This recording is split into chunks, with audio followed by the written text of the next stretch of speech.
I'm ready.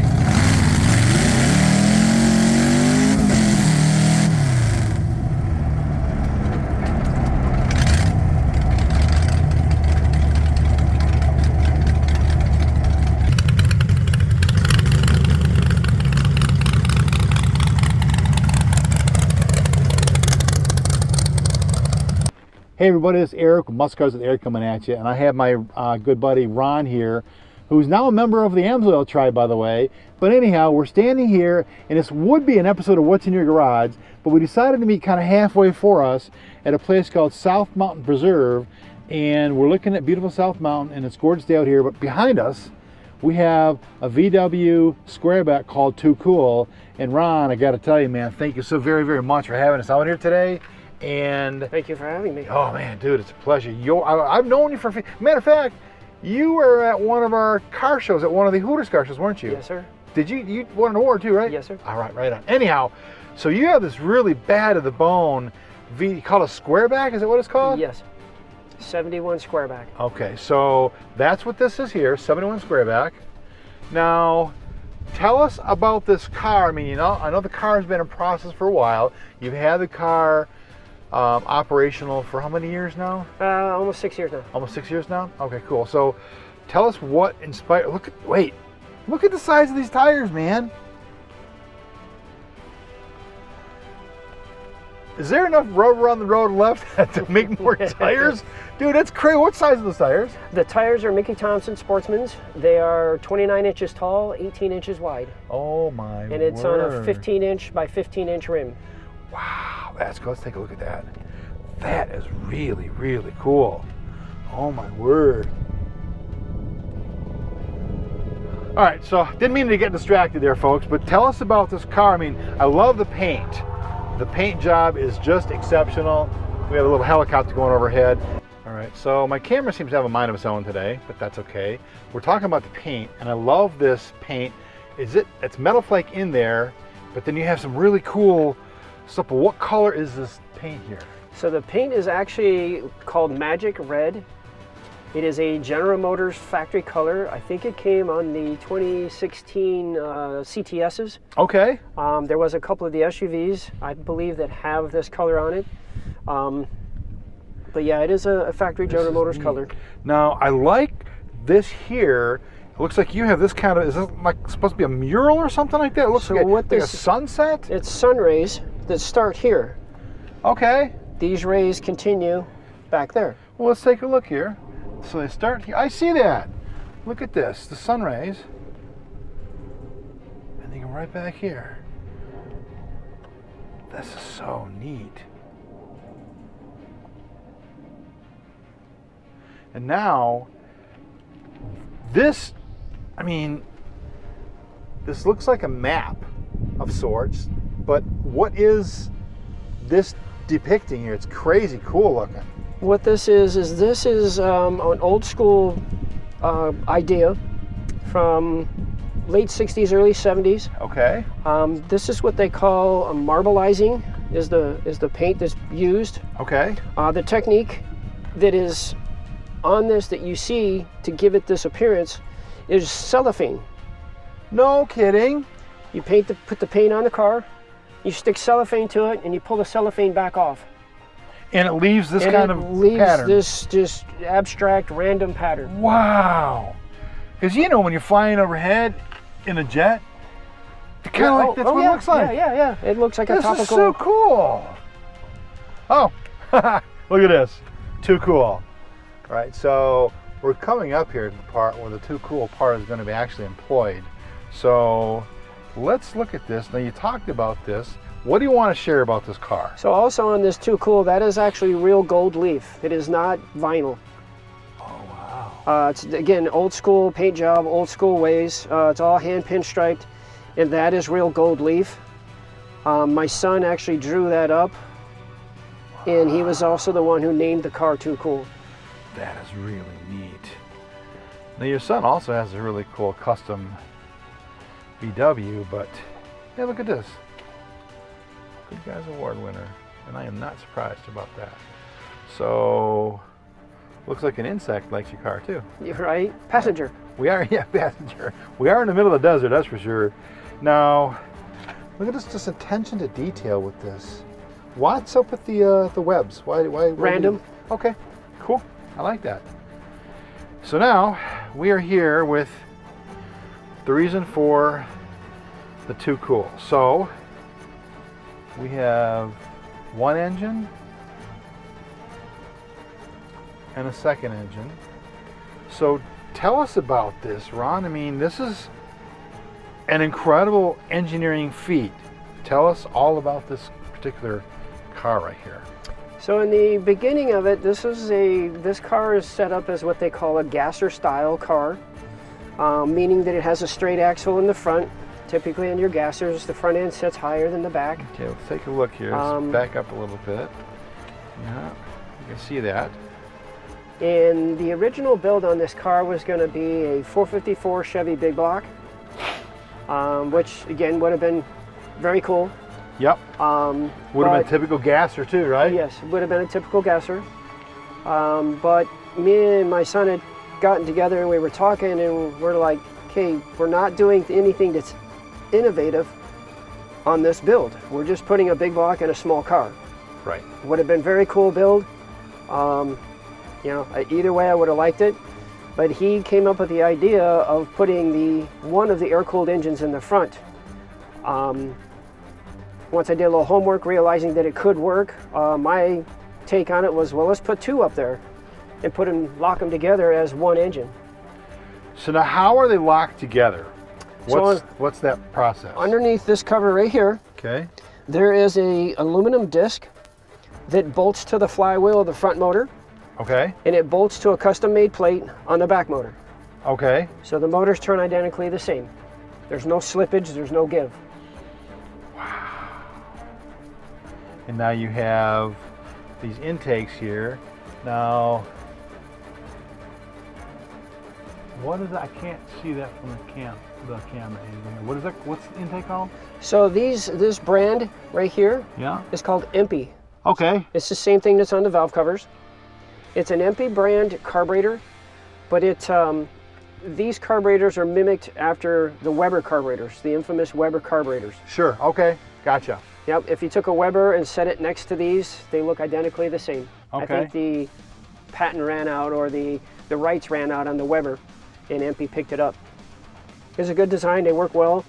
It looks really cool the way you've done that. I mean, look how tall. This would be considered your intake manifold, right? It's part of the runners, yeah. Those runners, a lot of people speculate that they're excessively long, that I would have problems with throttle response. Those runners are only 1/8 of an inch longer than a factory Volkswagen Bug. Wow. So there's really no, other than the plenum that the carburetors sit on, I have no lag. I have instant throttle response at any speed. And look at these headers. They're just very, very well done. Look at that right there, how precise and precision this is. This is just really super well done. And what is this material on here? I know it's some sort of a coating, a wrap. What is that? It's a titanium exhaust wrap. Okay. There's different styles of exhaust wraps. You can get one that's more of a white color, which is what I originally had when I first built the car. Okay. Then you can get them in black. And then there's the titanium. Okay. I chose the titanium because I had white ones on there and they turn yellow. Right. They just don't look right. Right. I went with a titanium. Those wraps have been on there for 5 years plus now. Wow. They don't discolor. They don't come apart. They don't fray or ravel. I'm very impressed with the titanium, and the cost difference is minimal. Any particular manufacturer of this? What brand are these? Because they look really super, like you said, they're very good. I can't remember off the top of my head. No worries. Now, I shot some pictures of the front end of this, and you mentioned to me off camera that the whole, basically, we're going to call it the front end, the front clip, you say, weighs 120 some pounds? Yes. Wow. Look at all this hardware. And you engineered all of this stuff. So why don't you walk us through this whole process? Because, you know, we showed a video of the of this particular thing being here, and then you opened it up.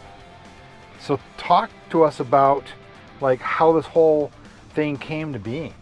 So the old school Gassers always had tilt front ends on them. Okay.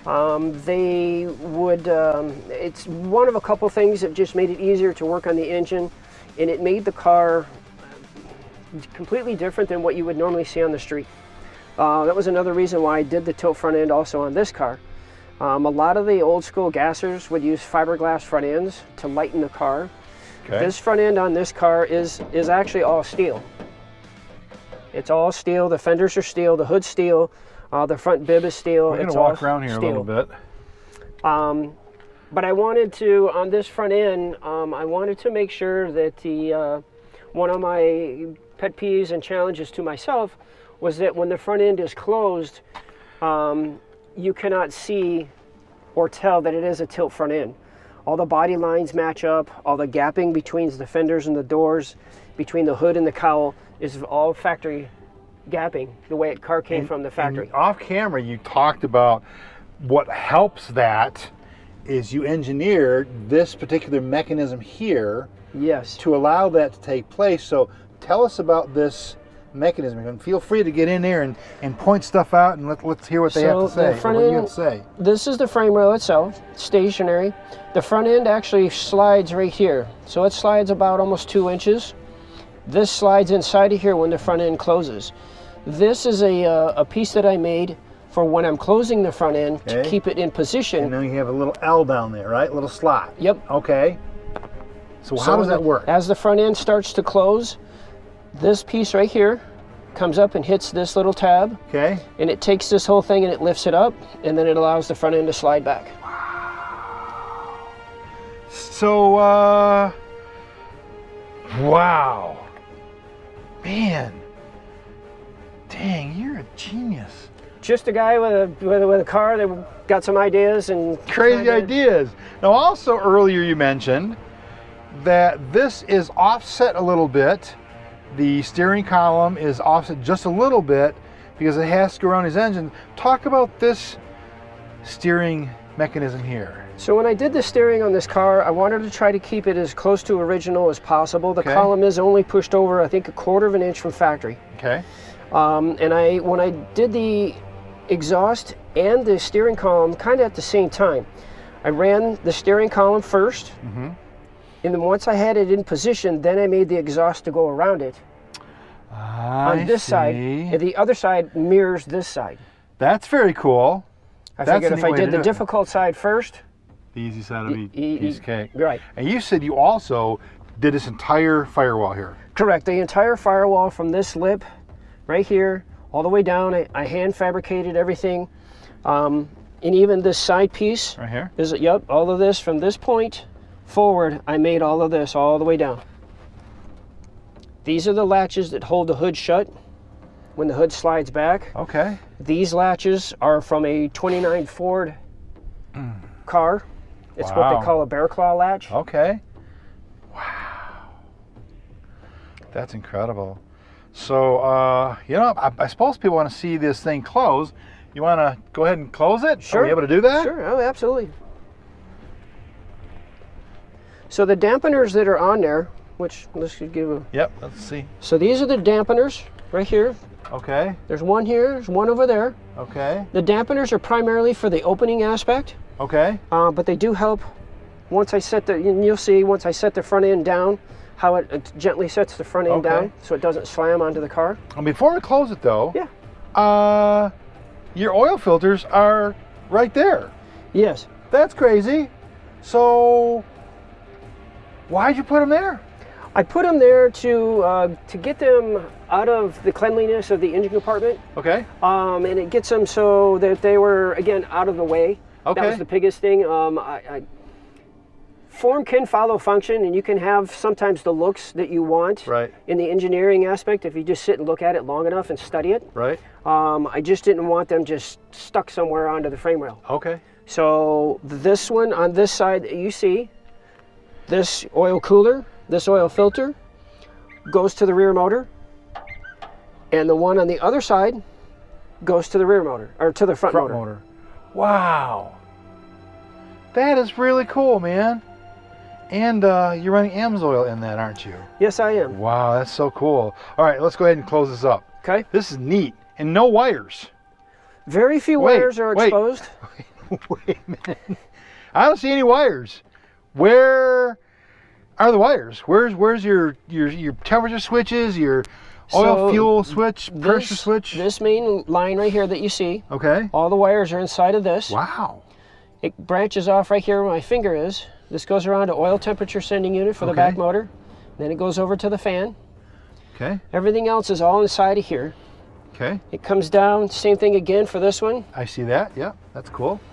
And then it comes back down here. This goes into the oil pressure switch, is in here. Okay.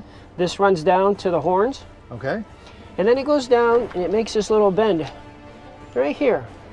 All right, Makes this little bend through the motor mount, comes up through into the oil fitting, goes in this oil line, and goes into a junction box. And then it's hard lined from the junction box all the way through here, around to the fan and to the headlights. Wow. So you see almost no wires at all. Super clean. All right, didn't mean to get distracted there for a second, but man, this is eye candy here big time. Well, look at this. This is your fuel lines? Yes. Fuel runs up the back from off of a 1/2-inch line, comes up to the distribution block, and then it runs into 4 different lines for each different carburetor. Those are carburetors, and they're not throttle bodies or fuel injected. It is old school carburetors. All right, now let's close this hood, or the front end.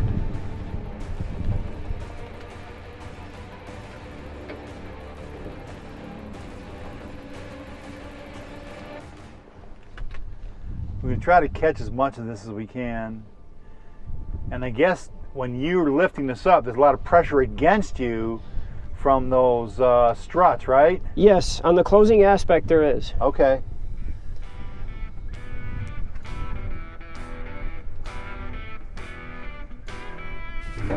Look at that. Wow. Wow. Incredible.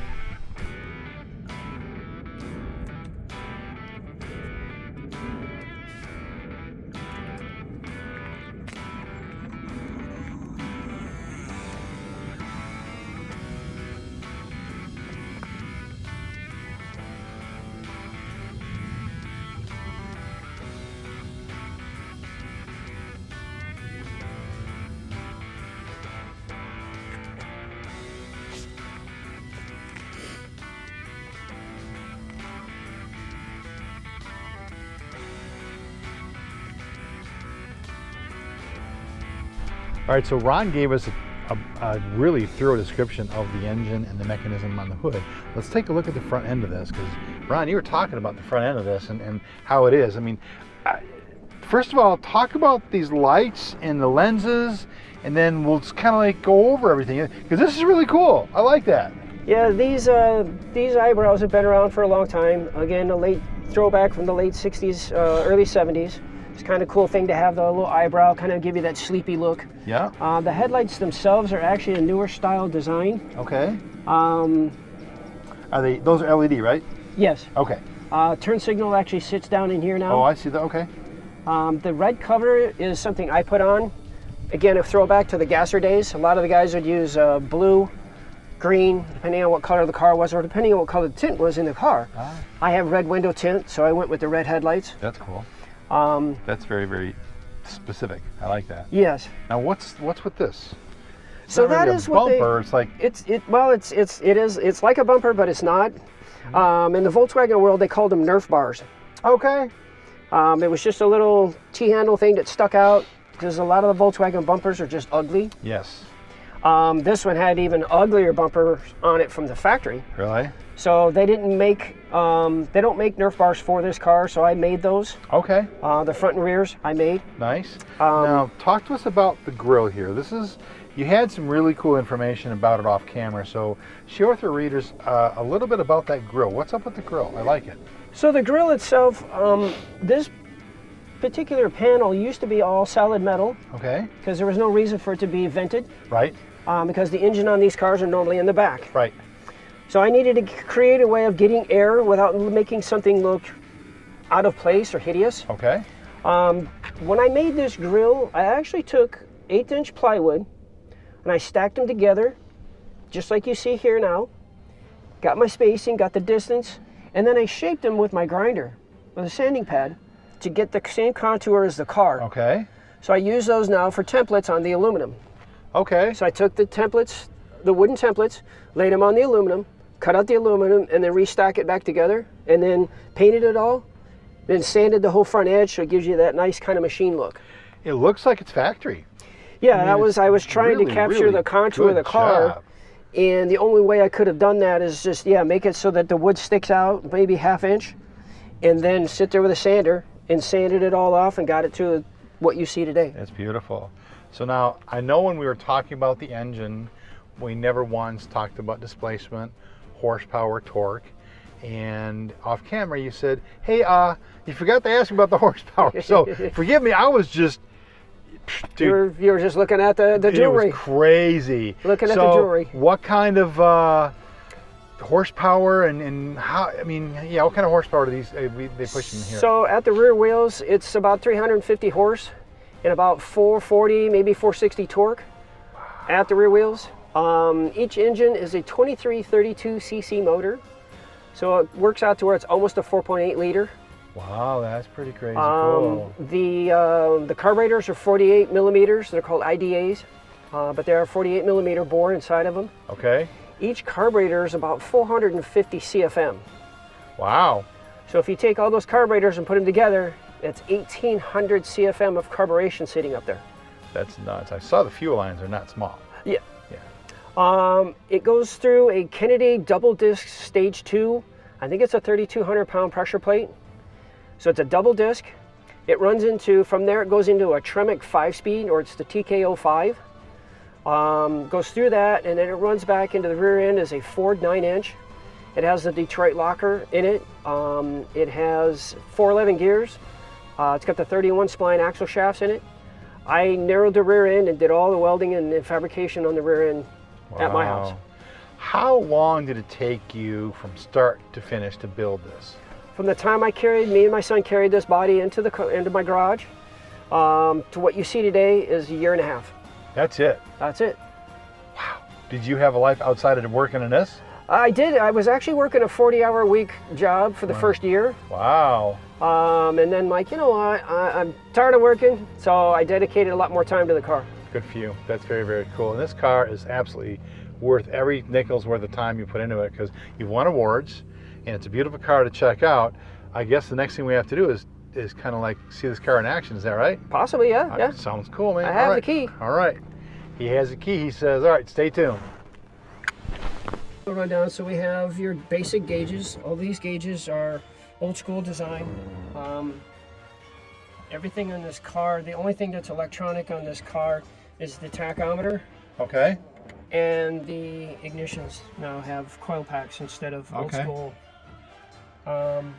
The temperature gauges are old school, so they have a sending unit that actually mounted right in the oil line. I saw that. It picks up it sends it that way. Part of the hidden wire thing, right? Yep. And then This is really cool what you did with this dash, though. I mean, a little distraction there. Sometimes I get distracted by shiny things, but this is really cool. I mean, so you can actually see through the dash. Yeah, I see this and wires back there. Yep. Wow. No, why did you do that? Just because it looks cool? Yeah, something different. Yeah. You can actually see the master cylinders are sitting right there. Oh, we sure can. There's a brake line that runs up across that way. Wow. But yeah, so this oil pressure gauge goes to the front motor. Mm-hmm. This oil pressure gauge goes to the back motor. Oh, that's cool. Same thing with these, front motor, back motor. Wow. Very cool. And then this panel controls the fans that you see out there. Mm-hmm. So they're not thermostatically controlled, they're electronically controlled. Yeah, I have to turn them on as I see it. So and the reason I did that is I wanted to be in tune with the car. I understand. I don't want the car just to rely on itself as newer cars do. Right. This is old school. I made everything old school ways. And you also mentioned it was married to a Tremec 5-speed. Yes. So there's a 5-speed right there. That's cool. All right. Now, is this your ignition? Yes, this is the headlight switch. Okay. Obviously ignition switch. Right. Okay. It's pretty much all you need. Is Well, no amenities. what they say, man, let her rip, tater chip. Let's see what we got here.